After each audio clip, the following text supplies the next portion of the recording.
In the headlines, CBN Governor asks Labour and Employment Minister to stop NLC's planned picketing of CBN branches nationwide. Court restrains Ayu over parading himself as PDP national chairman. The National Bureau of Statistics say domestic airfares increased by 66.4% in 1 year. And on the international scene, 7 dead, over 60 missing in Ecuador landslide. Hello and welcome to Trust TV News Updates. I am Sumaya Abubakar.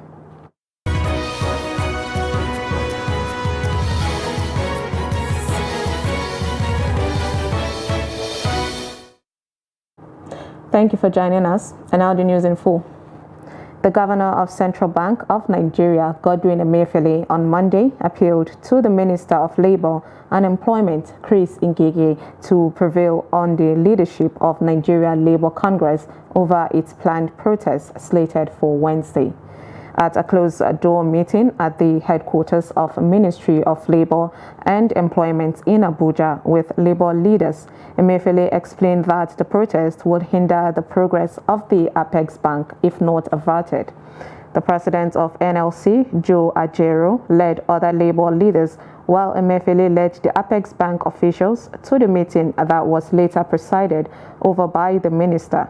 An official of the ministry who attended the meeting said that Emefiele promised to ensure that all commercial banks were given enough cash from the CBN vaults.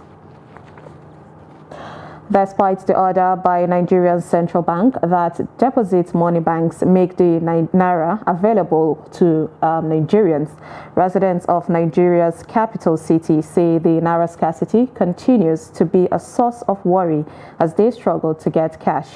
The Apex Bank in the country had over the weekend ordered commercial banks to operate during the weekend to ensure that cash is available in order to avoid a shutdown of branches across the country as threatened by the Nigeria Labour Congress, NLC. With the reintroduction of old currency into circulation, many Nigerians expected a life return to normal when it comes to cash availability. While the long queues in bank will come to an end, but the situation seems not to have changed. Go bank now, you go see like 400 people, they bank. They go tell you say now only 20 people then go attend in a day. Like my bank, First Bank, they tell you if you go there and I say if your number not reach 20, just they go. Next time they come. So cash no day now. If they give them the money true, maybe they have special customers because some big men are going there for 15 million, 20 million. But all I know now is I know all the ATM now are paying. But any ATM now has crowd there. That is the issue. If you go bank now, you go and be standing, you go and be waiting, queue too much. They will be giving number. When they start paying, if they even reach close to you, you go here say cash don't finish, money don't finish. You go still wait again, wasting of time. You go come on, leave your work, go stand for bank. Yeah, on Friday they debit me 4,000 up to now. They never reverse it back for me. People say they are available. Me, I don't see the cash. Like me, I'm a kind of somebody where money they enter and always. And I do all my transaction with ATM. And I do spend more than what I'm supposed to when I have cash. I do spend more than that. So there is no cash. I got more cash. Ba cash. Naira crunch has actually reduced, but government still need to do more on the availability of Naira notes to cushion the hardship on the people. The reason why government should do more is that the charges by the POS operator is still high. They should make Naira available to make the charges come back to normal. Yeah, the bank is giving them money, but the queue, and the amount of money you can get depends on the bank as well. Because some of the banks give much, while some give less. So, but the queue is the problem. Because when you go to the bank, you will queue for hours before you can even get money. They appeal to the federal government to address the situation in order to help reduce their sufferings. Noel Samson, Trust TV News, Abuja. A High Court sitting in Makurdi on Monday granted an ex parte order stopping Iyorchia Ayu from parading himself as the national chairman of the People's Democratic Party, PDP. Justice Wilfred Bochi, who granted the order, directed that Ayu restrains himself from acting as the national chairman of the party pending the hearing and determination of motion on notice already filed. Earlier, the ex parte application brought by plaintiff Terhide at Utan sought an order restraining Ayu and the PDP from parading the former as its chairman, having lost membership of the party. Justice Bochi, upon hearing the counsel to the applicant, granted the interim injunction as craved and adjourned till April 17th for hearing. I'm happy to be addressing you this evening. I have just obtained an order signed by Justice W. Bochi of the Makurdi High Court about a matter that I took before the court between myself and the former chairman of our party, Senator Dr. Iyorchia Ayu, and the People's Democratic Party. What's the issue? I'm sure you are aware of the facts of the matter as it concerns us here in Benue. We naturally expected that out of the performance that we have just recorded as a party in Benue, we naturally expected, like it's done in Senate climbs, for the former national chairman, Senator Iyorchia Ayu, to have stepped aside honorably because he wasn't able to lead the party to victory and allow the party to move on without him. Unfortunately, he has refused to display that kind of honor. So I thought it wise to approach the court to see how to agree with the position of his ward, who only 24 hours ago had suspended him from the party. Our expectation is that you cannot be the national chairman of a party that you are not a member of. Unfortunately, or should I say fortunately for us as a party, Iyorchia Ayu is no longer a member of the People's Democratic Party as declared by his ward, and under normal circumstances, he has no reason whatsoever to continue as national chairman of our party. Aggrieved women, numbering over 1,000 from the 13 local government areas of Nasarawa State on Monday, defied police order and staged a peaceful protest in Lafia, the state capital, seeking for a review of the recently conducted governorship election in the state. Our reporter, who monitored the peaceful protest, says the women, who were half naked, sang emotional songs in Hausa language and carried leaves in their hands while protesting. Briefing Daily Trust during the protest, which held at the People's Democratic Party Secretariat in Lafia State, the state women leader of the PDP, Stella Oboshi, narrated that the party's governorship candidate, David Ombugado, won the polls, insisting that it wasn't the incumbent governor, Abdullahi Sule, as announced by the Independent National Electoral Commission, INEC. While calling INEC to do the needful by reviewing the election results and announce the actual winner of the election, she stated that members of the party will continue to peacefully demonstrate if their demands are not met. We have been doing this protest since on Tuesday, and we are here on the ground to address the women. And the reason of our being here is that we have been protesting because of the election that was rigged. The rig was an election. Our women feel they are not happy with what has happened in Nasarawa State. That is why we went on peaceful demonstration. And in politics, it is allowed. There is freedom of speech, and the protest is allowed in politics, in any election. And as we are out, we have not done any destruction. We have not destroyed any property. We have not abused anybody. The women said they want to get their right. Let the rightful person be given his mandate, which is His Excellency David Martin Bugado. And more so, they said 2 wards cannot hold Nasarawa into ransom. Out of the 13 local government, 2 wards cannot hold Nasarawa State into ransom. The election that was conducted. The Nigerian media has been commended for displaying a high-level professionalism in its coverage of the 2023 general elections. A cross-section of Benue residents made the commendation while appraising media coverage for the elections. Jimmy Adzande reports.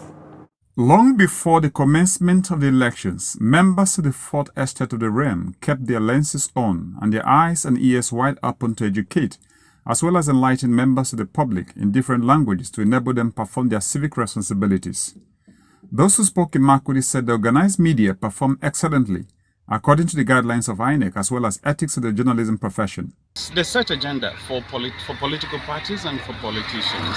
So if I can just mention a few, you had some TV stations, for example, that ran situation rooms, following on a minute-by-minute activities across the country and at the, with the INEC. So that was impressive because they brought key political figures to speak on topical issues. They engaged them, they made sure issues that, and there was a lot of investigation to make sure the facts came out on every issue. The media, they behave according to the ethics of their work. They only report those things they found from INEC. There's no subtraction and there's no addition. The media cooperated in several areas. Even at the collection of state collection of election results for presidential and that of the governorship, the media were with us from the beginning to the end. The journalists were also commended for their aggressive voter education, which enhanced the smooth process at the polls. At the polling stations, when people came to cause havoc, they were immediately caught by the camera of the media persons, and then they also engaged citizens. So did you call it citizen journalism or something? So they could get clips from citizens and showed. So it was an innovation that was very well used. I think the media did very well. They have kept a watch on the INEC and the political players to ensure that all of them were playing by the rules. It all started from that point. They connected into the election proper, and journalists were equally doing their best. From the point of ensuring that electoral materials, both sensitive and non-sensitive materials that were brought in, were adequately taken care of the way it should have been. They, however, called on the media to improve in certain areas going forward. We need to do more in terms of investigation. We rely so much on what has come to the public for us to cover and turn out reports, but we don't go taking our time to sometimes investigating things that need to, those things that have come into public for us to cover. We need to do more. If we can do more, we can do better as journalists. Journalists from the print, electronic and broadcast media have remained significant in ensuring that the right information is churned out before, during and after elections at all levels. Chairman Inter-Party Advisory Council, Engineer Yabagi Sani, has called on the Independent National Electoral Commission, INEC, to use the supplementary election to redeem its image and build confidence of its electorates in the democratic process. The IPAC chairman says the election management body should not afford to fail Nigerians yet again by ensuring that every vote counts. Political parties are only there to contest elections and win.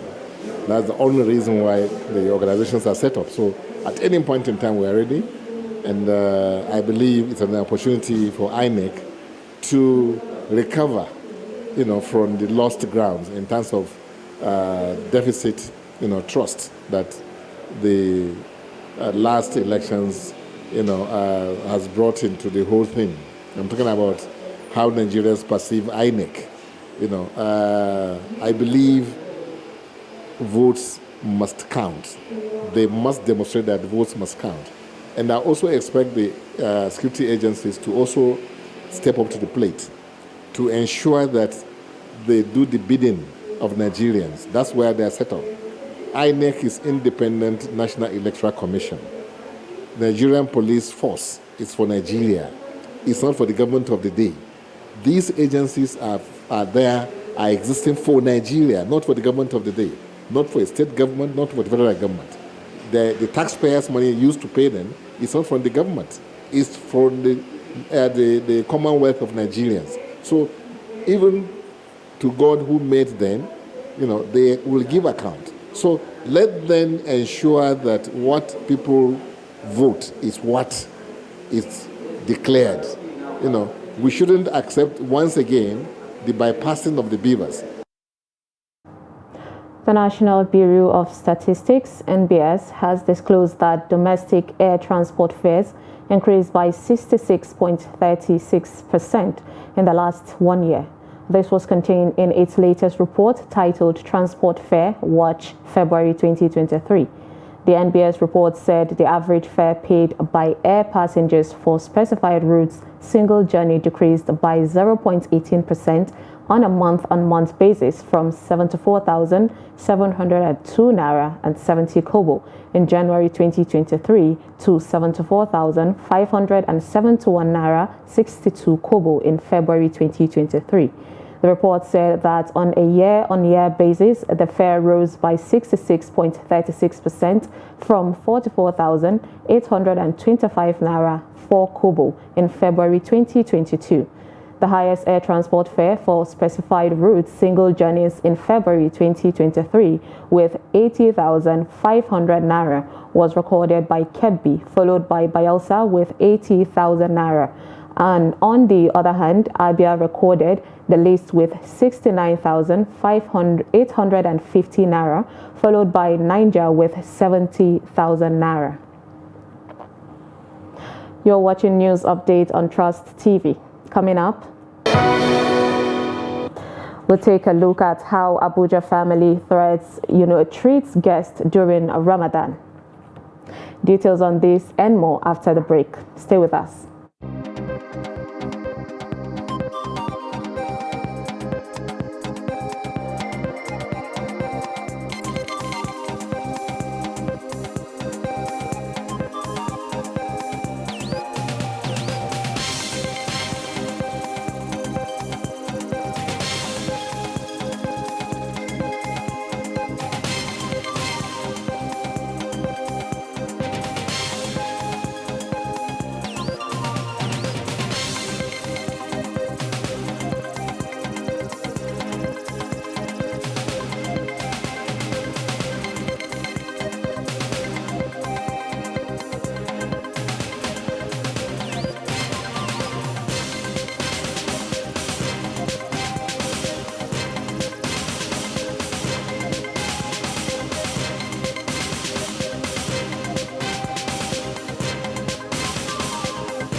Welcome back. If you're just joining us, this is News Update on Trust TV. And here is a recap of our top stories. We brought you how CBN Governor asks Labour and Employment Minister to stop NLC's planned picketing of CBN branches nationwide. And court restraints Ayu over parading himself as PDP national chairman. Now moving on to more stories, a consultant family health physician in Gombe State, Dr. Dangana Amadou, has called on the Nigerian government to make the health sector a priority in order to address the brain drain crisis in the medical profession. Dr. Dangana stated this in an exclusive interview with Trust TV in Gombe. This comes weeks after the World Health Organization released its 2023 list identifying 55 countries, including Nigeria, as vulnerable in the area of availability of health workers required to achieve the UN Sustainable Development Goal target for universal health coverage, by 2023. In Nigeria, we now have a situation whereby the government seems to have made health a secondary issue. And you can obviously see from the way and manner they make policy and implement policy that has to do with health. Health has been relegated to a secondary or even tertiary issue in some places. So the result of that kind of approach to health has now resulted into a health system where you go and you don't have the facilities to work with. You now go to a health system whereby you find that they are short-staffed. The ratio of doctors to patient in Nigeria is one of the worst you can find anywhere in the world. And the number keeps rising because of the increased birth rate in Nigeria. So therefore, these few doctors who are asked to do so much with little facilities, over time they have been forced to think twice or to think of an option, a plan B. And so most of them now, because they are trained to be global doctors, they are not just Nigerian doctors, they are doctors who can practice and train anywhere, with certification or no certification. So therefore, most people haven't seen that the facilities they need to work with in Nigeria are not available. And then the standard of living, the remunerations they're also getting as doctors compared to what they believe the country can give them is also not something encouraging. Now in the present Nigeria that we are now, coupled with the insecurity that we see is increasing, and the health workers are not left out. They are also targets, and we have seen it in many occasions. This has informed the massive exodus of health workers, especially doctors. If government wants to change this narrative, government must sit up. Government must take the health priority needs of Nigeria as a primary concern. In fact, as a primary reason to want to go into politics. The month of Ramadan is associated with fasting and assisting the less privileged. For Abdul Wahab Musa, an Abuja-based politician, the month teaches humility and selflessness, urging Muslim faithful to imbibe the teaching of Ramadan at all times. Kabir Lawal spends time with Musa residents of, on a typical Ramadan day.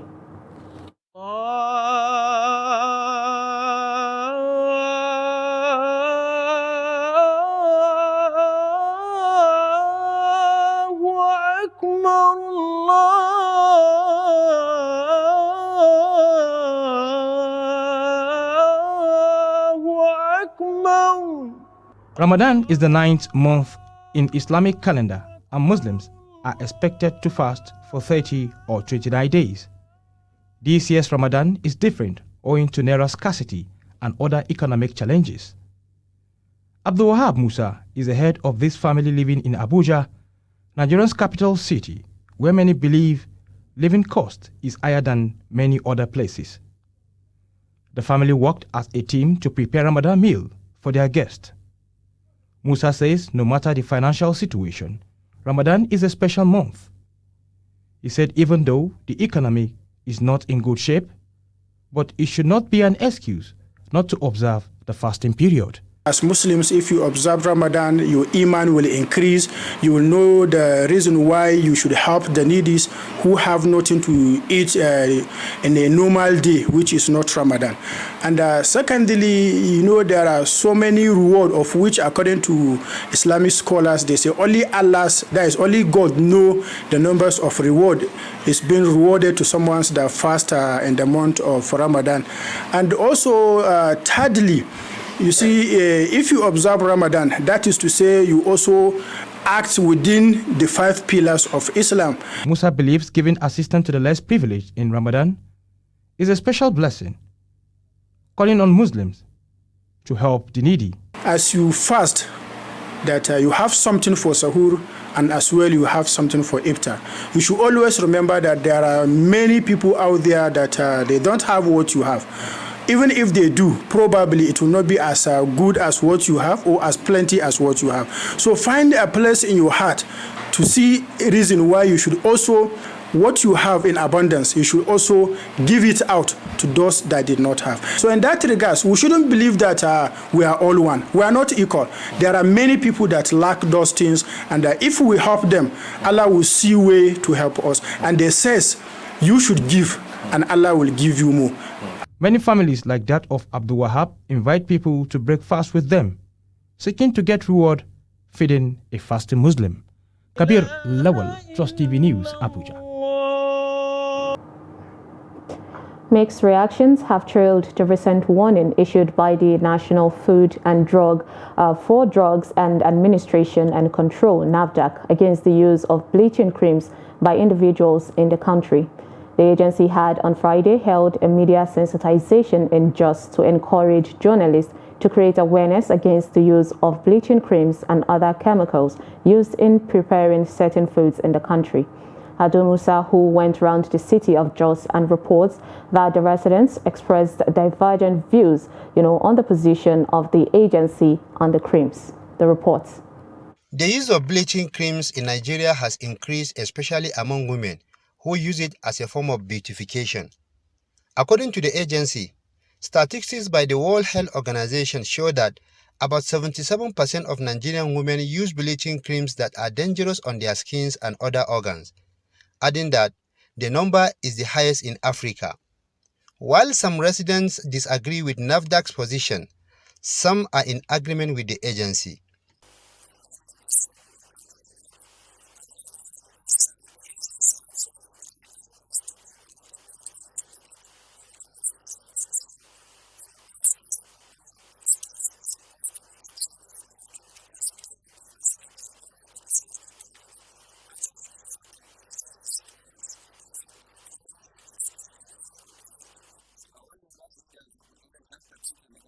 I am not in support of NAFDAC's position in this regard.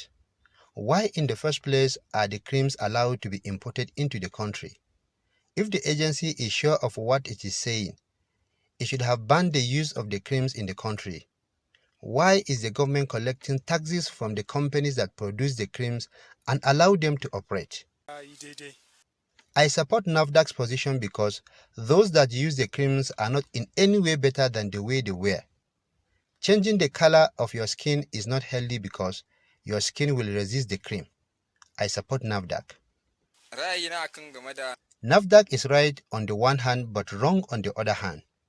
It is right because the creams are dangerous for our skins and as such, not good to use them. It is wrong because it permits some of the companies, even with registration number, to produce them in Nigeria. The agency, which emphasizes on the health implication of the creams, also says buying the creams negatively impacts on the individual's scarce resources, which should have been channeled to other important things. Ado Musa, Trust TV News, Jos. And lastly, from the international scene, at least 7 have been killed after heavy rains caused a mudslide in southern Ecuador. In an initial statement, Ecuador's Risk Management Secretariat said at least 16 people were killed and about 500 others were affected by a wave of mud and debris that swept through the small community of Alausi. 22 people have been killed due to the heavy rainfall since the beginning of the year, as the Andean nation struggles to cope with the downpour. With that, we've come to the end of Trust TV News Updates. Do not forget to follow us across all our social media platforms. I am Sumaya Abubakar. Thanks for watching.